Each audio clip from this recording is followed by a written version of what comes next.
Taylor பேசுகிறேன். இன்றைய நாளில் கூட நாம் கைக்குட்டை, அதாவது கர்ச்சீப் எப்படி தைப்பது என்பதை குறித்து நம்ம பார்ப்போம். பாருங்களேன், இப்போ அழகாக ஒரு 11 இன்ச்சுக்கு 11 இன்ச் அகலமுள்ள ஒரு கைக்குட்டியை நம்ம எடுத்துக்குவோம். இந்த ஓரங்களில் வந்து இப்படி மடித்து இப்படி ஓரமாக தேய்ச்சிக்கணும். அவனுடைய நெகத்தினால இந்த ஓரத்தில் நல்லா கீறி விட்டுக்கணும். இந்த 4 பக்கமும் நல்லா கீறி விட்டு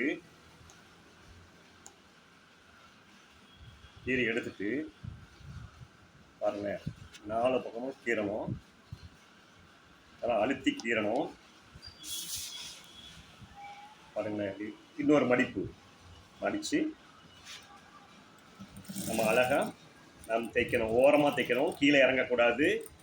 ஒரே ஓரமாக ஒரே நேராக ஒரே அளவில் நாம் தைக்கணும்.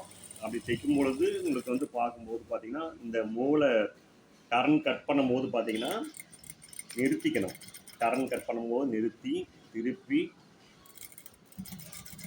மறுபடியும் நாம் தைக்கணும். ஒரே அளவாக இருக்கணும், ஒரே மாதிரி இருக்கணும்.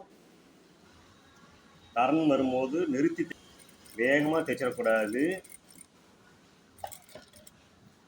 தைக்கணும், ஒரே அளவில் தைக்கணும், ஓரமாக தைக்கணும்.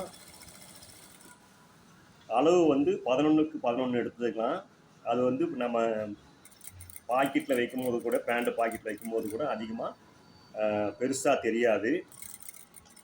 பிள்ளைகளுக்கும் கரெக்டாக இருக்கும், சில்ட்ரன்ஸுக்கு கரெக்டாக இருக்கும், பெரியவங்களுக்கும் கரெக்டாக இருக்கும். நம்ம எங்கேயாவது போகும்போது கூட கொண்டு போகலாம். ஓரளவு கரெக்டான அளவில் ஒரு கைக்குட்டையை வந்து நாம் இப்போ